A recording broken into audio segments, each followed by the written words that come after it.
Bon dia, conills literaris! Avui ens endinsarem a la Barcelona del 1888 per viure amb esperit steampunk amb la novel·la Les esferes del temps de Rubén Montanyà, editorial La Galera. Així que, sense res més, comencem!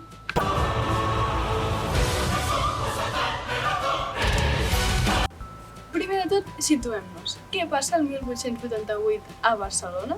Una de les coses més importants és quan es va celebrar l'Exposició Universal entre el 8 d'abril i el 9 de desembre.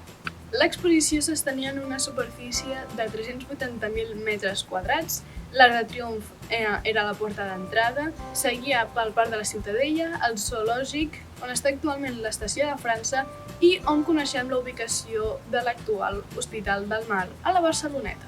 És per aquí on circulen els personatges d'aquesta història, com en Domènec, un jove orfe que forma part d'un espectacle on s'exposa com a raresa a causa de les cicatrius que cobreixen tot el seu cos. On s'envolta també d'un esperit steampunk, és a dir, d'un estil victorià i una actitud punk-rock, i on també la tecnologia es basa en la força del vapor sense motor de combustió intern. Aviat en Domènec descobrirà que la seva vida està lligada a la d'un ésser amb poders sobrehumans que està deixant víctimes per tota la ciutat de Barcelona i que els accidents relacionats amb les seves rareses, en aquest cas el foc que sempre l'ha perseguit, tenen una explicació. Una explicació bona, però també terrible. Don Sebastià, un home també important en aquesta història, fa crear un vincle entre tots aquells joves amb rareses peculiars i això ajuda també a combatre totes les dificultats que tindran per intentar combatre amb l'ésser dotat.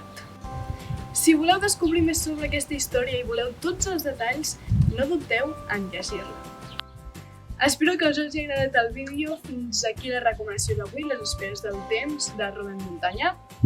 Si us ha agradat el vídeo, feu-li like i subscriviu-vos al canal. Sobretot recordeu de fer la campaneta i així us arribaran les notificacions de les novetats que pengem.